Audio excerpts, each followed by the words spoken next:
성경의 인물 가운데 파란만장한 생애를 살았던 사람은 아마 야곱일 것입니다.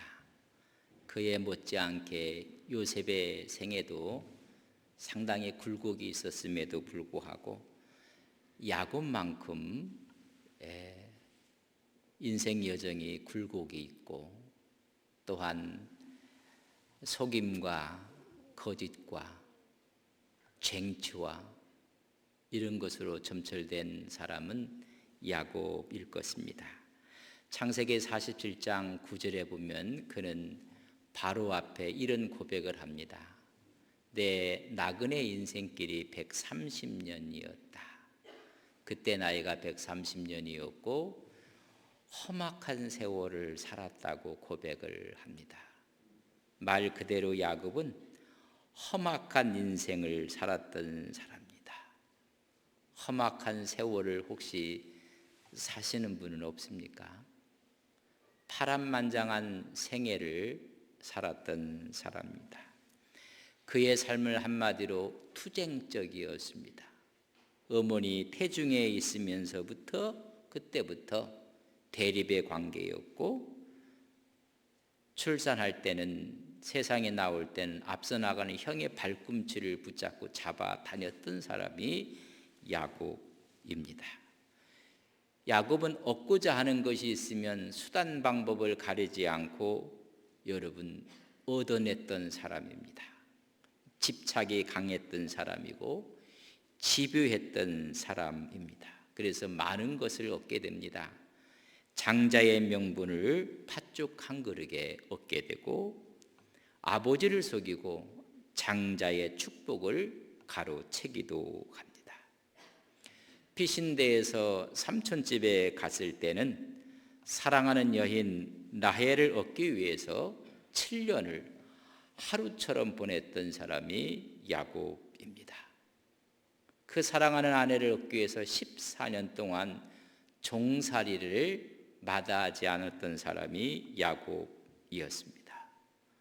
그곳에서 재산을 불리기 위해서는 수단 방법을 다 동원하여 그는 부호가 됩니다.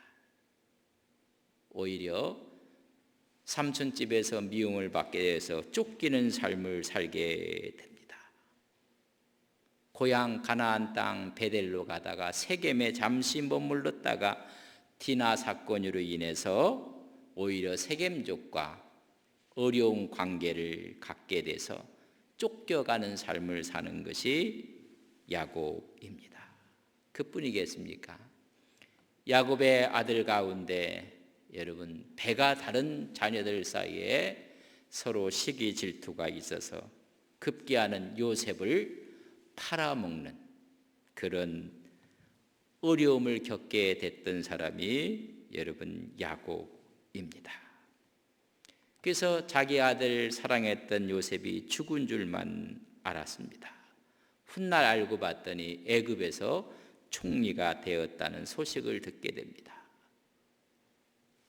오히려 야곱의 가족은 가나안 나라를 떠나서 애굽에 가서 살게 되고 애굽에서 생애를 마치게 됩니다. 이런 야곱에 대한 기록이 창세기 25장 19절부터 나옵니다. 창세기는 전체가 50장입니다. 25장부터 여러분 50장까지 어찌 보면 야곱의 생애는 참으로 인간적이었습니다. 그런데 절반 이상의 창세기를 화려하는 사람의 이름이 야곱입니다. 그의 마지막 장면을 창세기 47장 31절에는 이렇게 표현을 했습니다. 야곱이 또 이르되 내게 맹세하라 하며 그가 맹세하니 이스라엘이 침상머리에서 하나님께 경배하니라. 여러분 침상에 의지할 힘만 있는 힘을 갖고 마지막 한 것이 하나님을 경배하였다고 말씀해 주고 있습니다. 긴 여정을 살았던 야곱이었는데 그런 마지막 기운이 다 소진되어서 여러분 잡을 것만 있으면 침대에서 그 머리를 잡고 하나님께 경배하는 마지막의 모습을 보여주고 있습니다. 여러분, 인생의 마지막을 크로즈업 하는데 여러분 예배하는 것으로 마무리를 하고 있습니다. 가장 인생에게 아름다운 모습이 마지막 예배로 마무리를 하는 것입니다. 야곱은 혈기가 왕성했습니다. 자기가 갖고 있는 목표의식이 있으면 기필코 이루고자 많은 그런 야곱이었습니다. 어찌 보면 추하고 혈기 왕성했던 야곱입니다.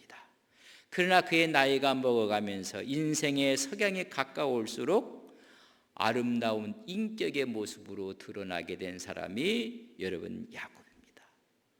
하나님이 다듬으셔서 마지막에는 경건한 모습을 간직한 사람이 야곱입니다.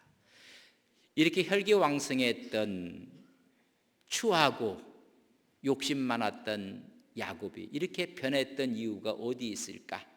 전환점을 찾는데 많은 분들이 약복강가에서 천사와 씨름하다가 여러분 환도뼈 허벅지에 관절이 어긋났을 때 그렇게 됐다고들 이야기를 합니다.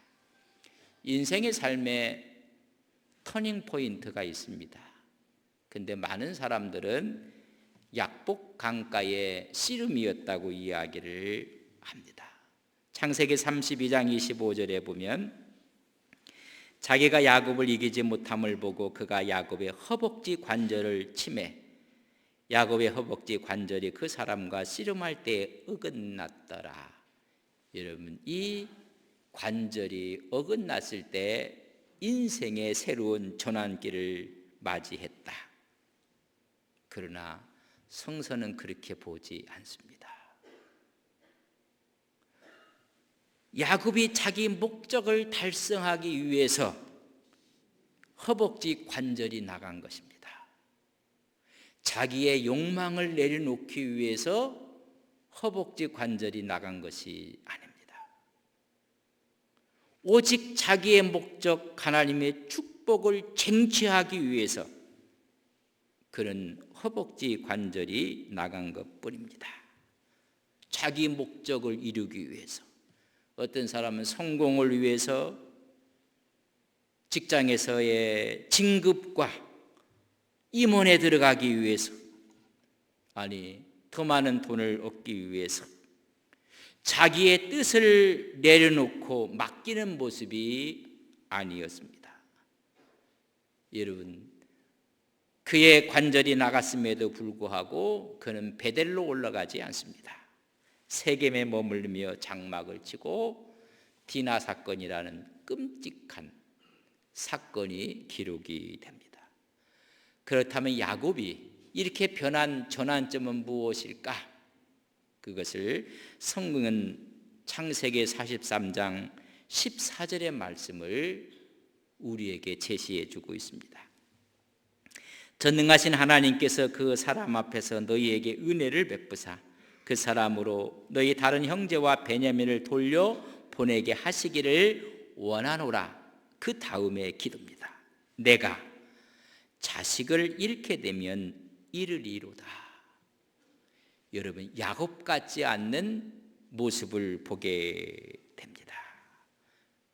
잃으면 잃을 것이고 빼앗기면 빼앗기겠다는 것은 야곱답지 않는 모습입니다. 오늘 이 야곱이 하나님 앞에서 내려놓겠다고 기도하고 있습니다. 애굽에 내려가서 양식을 얻어왔을 때 여러분 두 번째 시므온이 인질로 잡혀게 됩니다. 그 다음에 양식을 구하러 올 때는 베냐민을 데리고 오라고 애굽의 총리가 이야기를 합니다. 애굽의 총리는 그들의 동생 요셉이었습니다. 그러나 형들은 요셉인 줄 알지 못했습니다. 또 양식을 구하러 내려갈 때 베냐민을 데리고 간다고 하니 야곱이 안 된다는 것입니다. 내가 이미 요셉을 잃었고 요셉의 동생이었던 베냐민까지 잃을 수가 없다는 것입니다. 베냐민을 데리고 갈 수가 없다고 강하게 이야기를 했던 사람이 야곱입니다. 내 것은 빼앗길 수 없다는 것입니다. 내가 쟁취한 것을 놓을 수가 없다는 것입니다. 그러나 가뭄이 더 심해지자 그는 내려놓는 기도를 합니다. 여러분, 야곱답지 않는 기도입니다. 야곱답지 않는 모습을 보여주고 있습니다. 내가 잃으면 잃겠노라. 여러분, 야곱이 처음으로 포기하는 것입니다. 야곱은 이렇게 포기한 적이 없습니다. 내려놓은 적이 없습니다. 그러나 이제는 내려놓습니다. 전능하신 하나님을 믿기에 내가 잃으면 잃으리라. 여러분, 전능하신 하나님을 믿는 순간 그 하나님께 내 것을 맡길 수가 있는 것입니다. 그때 안식이 오는 것입니다. 저는 여러분에게 이렇게 도전을 드리고 싶습니다. 여러분, 하나님이 전능하신 하나님이라고 믿습니까? 믿지 못하는 까는 내려놓지 못합니다. 포기할 수가 없습니다. 오늘 야곱이 마지막 전능하신 하나님을 알게 되는 순간, 무에서 유를 창조하시고 역사를 주관하시고 이 역사의 주인공 되신 하나님을 믿을 때 내가 내려놓을 수가 있습니다. 하나님이 은혜를 베푸셔서 다시 돌려주실 것을 믿습니다. 그러나 잃으면 잃겠습니다. 이 사실이 야곱을 변화시킨 것입니다. 정말 하나님이 전능하신 하나님을 믿는다면 맡길 수 있습니다. 아니, 내려놓을 수가 있습니다. 포기할 수가 있습니다. 이 사실을 깨달았던 야곱의 생애를 25장에서 50장까지 기록된 이 기록을 히브리 기자는 딱 한 절로 그의 생애를 기록한 것입니다. 히브리서 11장 21절에 믿음으로 야곱은 죽을 때에 요셉의 각 아들에게 축복하고 그 지팡이를 머리에 의지하여 경배하였다.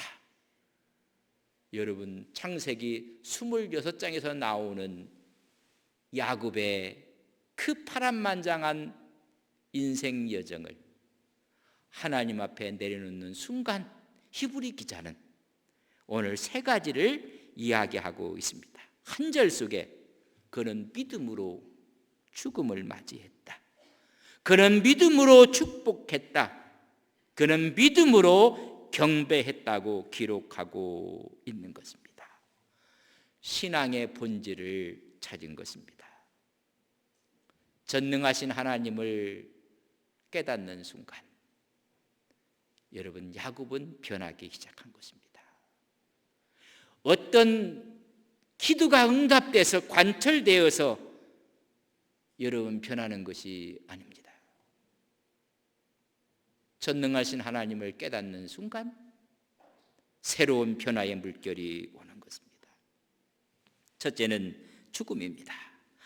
우리는 죽음에서 그의 신앙을 읽을 수가 있는 것입니다. 여러분, 모든 사람은 다 죽습니다. 그러나 죽음을 통해서 신앙을 간증할 수 있어야 합니다. 야곱의 생애는 실패와 약점이 많았습니다. 그리고 수많은 난관을 뚫고 승리를 쟁취했던 사람입니다. 그러나 마지막에는 옛 성품이 변하여 거룩한 하나님의 성품으로 드러나고 있음을 볼 수가 있습니다. 여러분, 그것이 마지막 죽음에 대한 표현입니다. 성공만 추구했던 그의 이기심, 질투, 거짓, 야욕, 이런 모든 육신의 찌꺼기들이 다 녹아내리고 그는 마지막에 갈수록 거룩한 삶의 모습으로 드러나고 있음을 믿음이라는 단어로 표현을 하고 있습니다. 생이 깊어갈수록 나이가 들수록 순결과 거룩성을 드러내고 있는 사람이 야곱입니다. 그래서 오늘 본문에 믿음으로 야곱이 죽을 때라고 이야기해 주고 있습니다. 여러분, 예수 믿는 사람이 한평생 믿음으로 사는 것 중요합니다. 저는 여러분 믿음으로 신앙생활 하시는 귀한 종들 되시기를 바랍니다. 저게 믿음인가? 이런 물음표를 찍는다면 다시 한번 히브리서 11장을 읽으셔야 됩니다. 믿음으로 산다는 거 중요합니다. 그러나 더 중요하고 어려운 것은 믿음으로 죽는 것입니다. 여러분, 해가 떠오르는 일출보다 해가 지는 석양이 더 아름답습니다. 믿음으로 살았던 사람은 마지막이 더 아름다워야 하는 것입니다. 우리의 삶과 죽음을 분리할 수가 없습니다. 믿음으로 산 사람만이 믿음으로 죽을 수가 있습니다. 히브리서 11장에 있는 믿음의 사람들의 특징은 전부 다 믿음으로 살았고 믿음으로 죽어간 사람들인 것을 고백하고 있습니다. 히브리서 11장 13절에 보면 이 사람들은 다 믿음을 따라 죽었으며, 아직 약속을 받지 못했지만 믿음 따라 살고 믿음 따라 죽었고, 그래서 그들은 이 세상에서 나그네처럼, 이 세상의 외국인처럼 살았다고 고백을 하고 있습니다.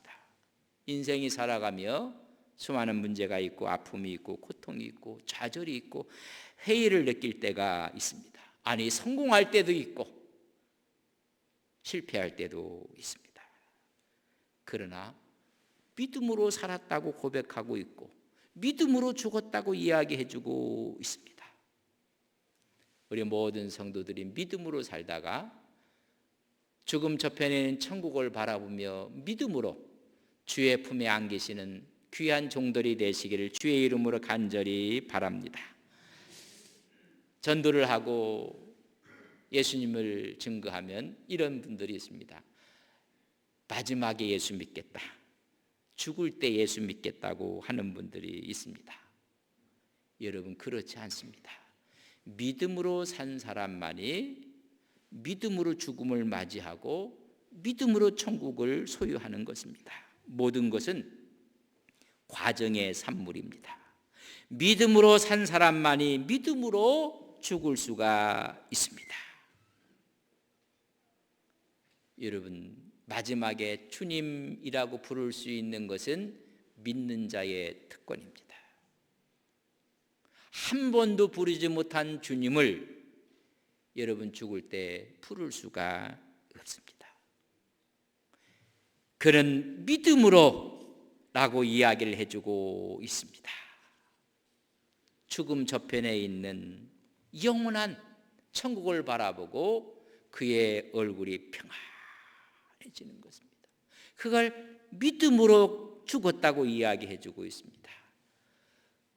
언제 충격적인 이야기를 새벽에 말씀을 드렸는지 수요일날 말씀을 드렸는지 제가 기억이 되지 않습니다. 미국의 이민교회에서 있었던 이야기를 들려준 유튜브를 보고 저는 깜짝 놀랐습니다. 사실이 아니기를 바라는데 사실 같은 이야기요, 있을 수 있는 이야기라고 어느 교회 장로님이 너무 존경을 많이 받았습니다. 교회 일이라면 그렇게 헌신하고 충성하고,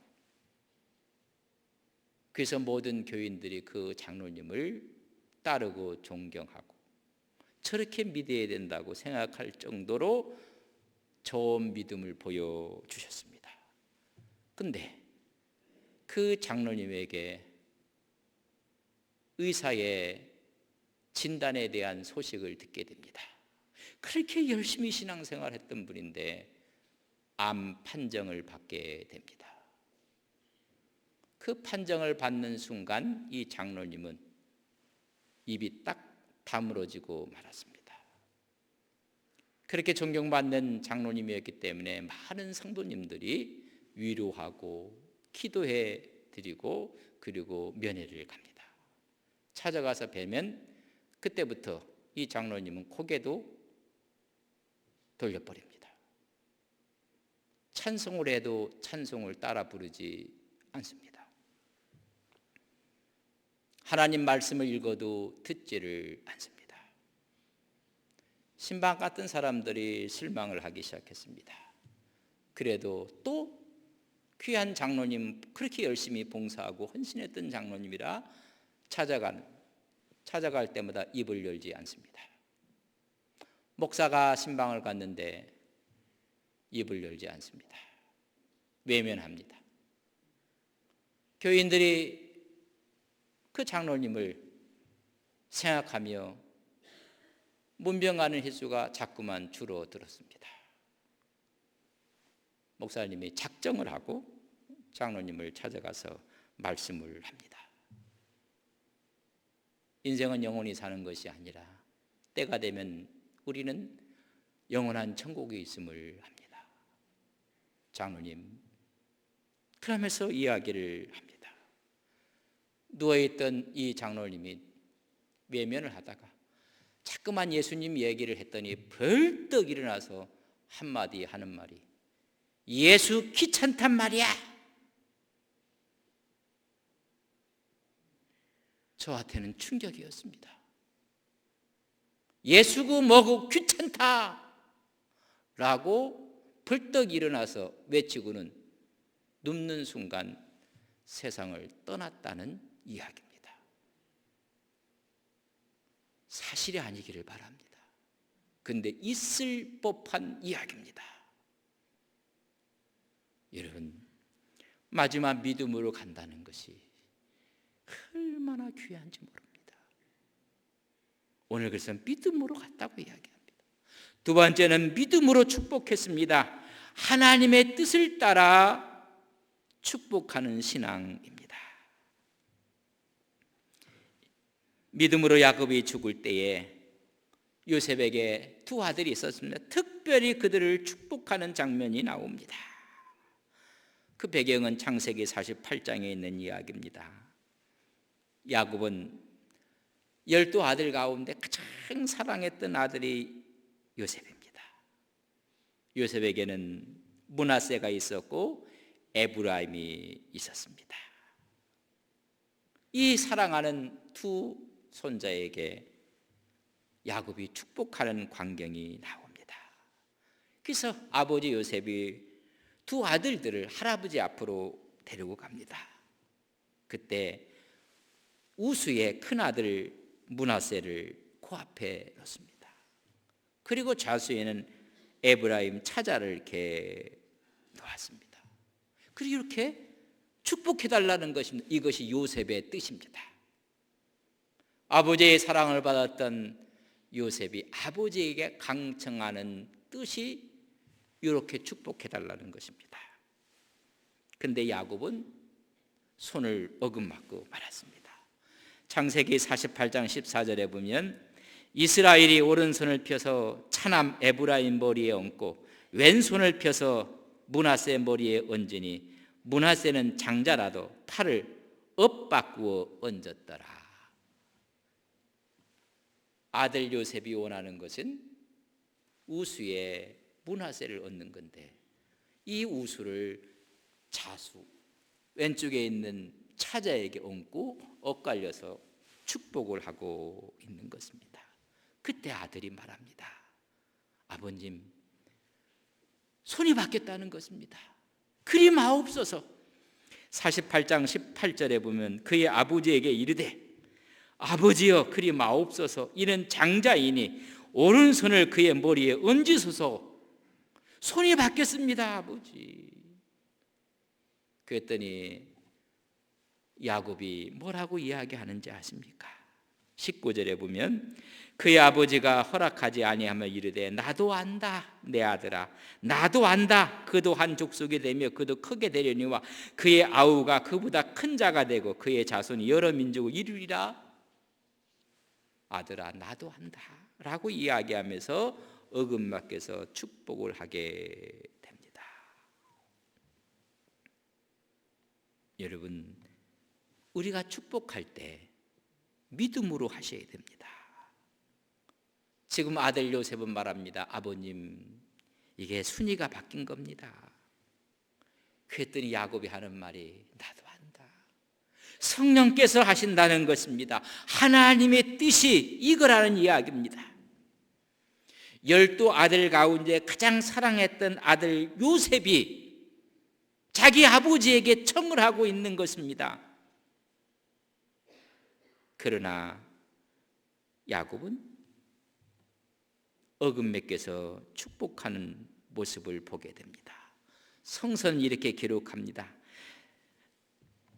창세기 48장에 보면 10절에 이스라엘의 눈이 나이로 말미암아 어두워서 보지 못하더라. 아버지 지금 어두워서 보지 못하는 거 아닙니까? 눈은 어두웠지만은 영의 눈으로 지금 팔을 어금맞게서 축복하는 것입니다.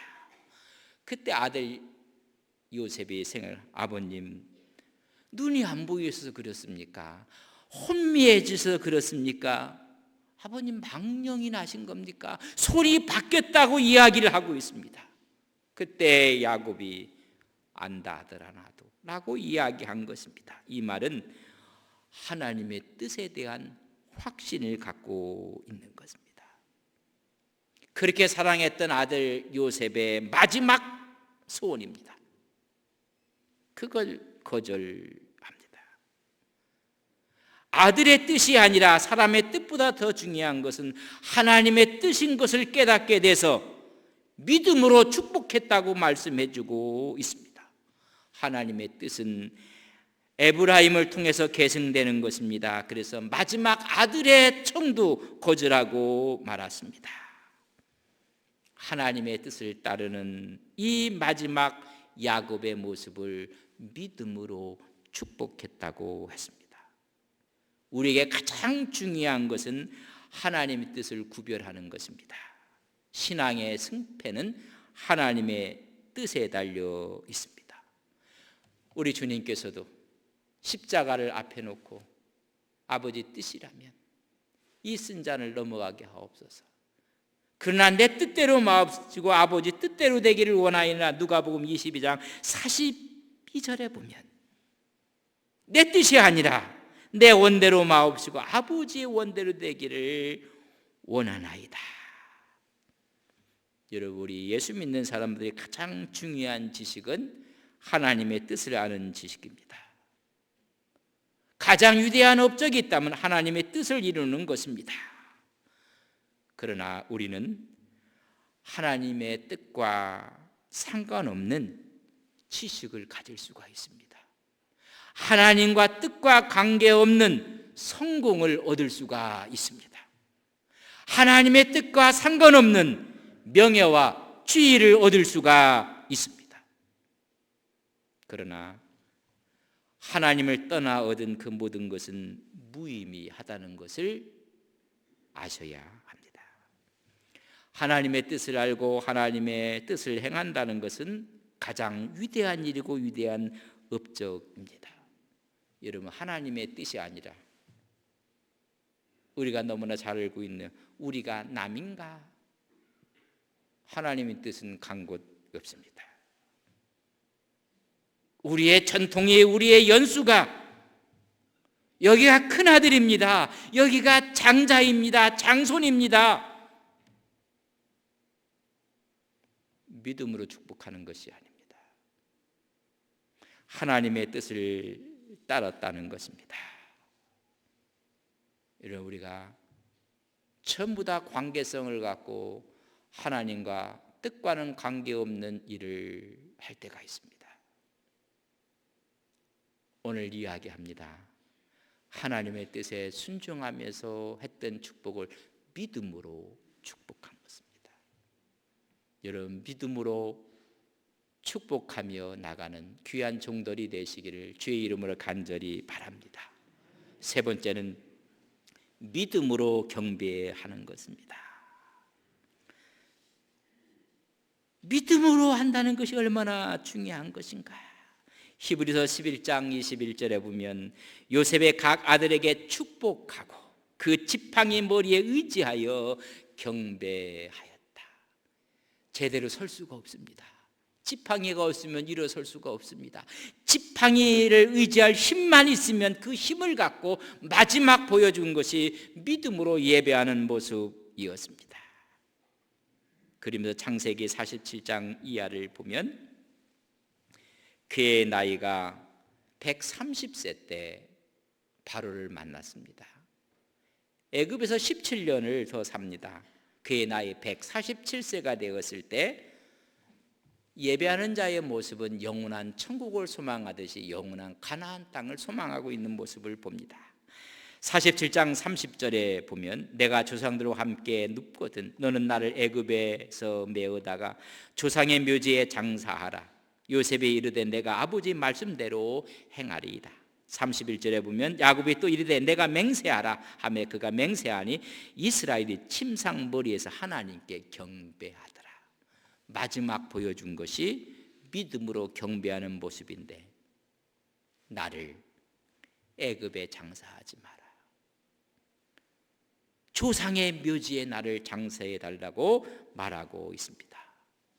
야곱의 마지막은 애굽에서 생애를 마칩니다. 그러나 그의 마음속에 영원한 약속의 땅 가나안을 그리고 있는 것입니다. 우리는 이 땅에 살고 있지만 영원한 천국을 그리듯이 그 하나님께 경배하고 예배하는 것입니다. 이 말씀이 이루어지기 위해서는 내 유골이나마 먼저 가나안 땅에 묻혀야 된다는 것입니다. 그리고 너희 후손들이 다 애굽이 아니라 가나안 땅으로 올라가야 되는 것을 말씀해 주고 있습니다. 우리가 다 지금 이민 와서 이 땅에 애굽에서 살고 있지만은 때가 되면 약속한 땅으로 가 살아야 한다는 것입니다. 왜냐하면 시편 128편 5절과 6절에 보면 여호와께서 시온에서 내게 복을 주실지어다. 너는 평생에 예루살렘의 번영을 보고 내 자식은 자식을 볼지어다. 이스라엘에게 평강이 있을지어다. 평강의 땅이 가나안이라는 것입니다. 거기에서 복을 받을 것이고 번영을 보게 될 것이다. 이 말씀을 간직한 야곱은 지금 애굽에서 성공한 가문이 되었습니다. 그러나 여기가 내가 살 땅이 아니라는 것입니다. 우리의 후손들이 영원히 살 땅이 아니라는 것입니다. 그 땅은 저 가나안 땅입니다. 그래서 힘만 있으면 가나안을 향해서 경배를 하는 것입니다. 마지막 힘이 있는 한 하나님께 경배하며 가나안을 그리고 있는 것입니다. 그러면 일생을 마치는 사람이 야곱입니다. 전능하신 하나님을 깨닫게 된 야곱은 믿음으로 마지막을 맞이합니다. 그것이 안식입니다. 믿음으로 축복합니다. 인간의 정신에 이끌리지 않고 하나님의 뜻에 따라서 복을 빕니다. 그리고 믿음으로 경배합니다. 기도와 예배에 대해서 아브라함 링컨에 대한 이야기를 하면서 설교를 마치려고 합니다. 남북전쟁에 수많은 사람들이 죽습니다.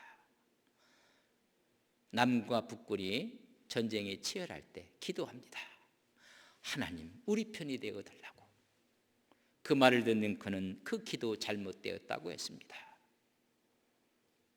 이렇게 기도하라는 것입니다. 우리가 하나님 편 되게 하옵소서. 여러분, 우리가 하나님 편이 되어야 됩니다. 예배에 대한 문제입니다. 남북전쟁으로 해서 수많은 사상들이 나오고 부상자들이 색출내고 나오게 되었습니다. 병원이 부족합니다. 그래서 결정하기를 교회를 병원으로 바꾸어서 거기에 부상자들을 치료하고 병원으로 사용되기로 결정을 합니다. 전쟁이 끝날 때까지 모든 사람들은 집에서 예배를 드려야 함을 같이 이야기했습니다. 그 말을 들었던 아브라함 링컨은 깜짝 놀랍니다. 안 된다는 것입니다. 전쟁이 치열하고 사상자가 많다 할지라도 어떻게 교회가 예배를 중지하고 병원으로 사용할 수 없다는 것입니다. 예배는 중단되어서는 안 된다는 것입니다. 어려울수록 하나님께 간절히 우리는 예배해야 한다는 것입니다. 기도에 대한 바른 인식과 예배에 대한 바른 인식을 가졌던 아브라함 링컨이었습니다. 남북전쟁은 여러분 북군의 승리로 막을 내립니다. 예배도 지속되었습니다. 인생을 마무리하면서 여러분 어떤 단어가 여러분 앞에 있기를 바랍니까? 믿음으로 이 세상을 떠났고 믿음으로 하나님 뜻에 충실해 축복했으며 믿음으로 예배했다는 이 엄연한 하나님의 말씀이 오늘 우리들의 신앙의 마지막 끝맺음이 되시기를 주님의 이름으로 간절히 축복합니다. 함께 다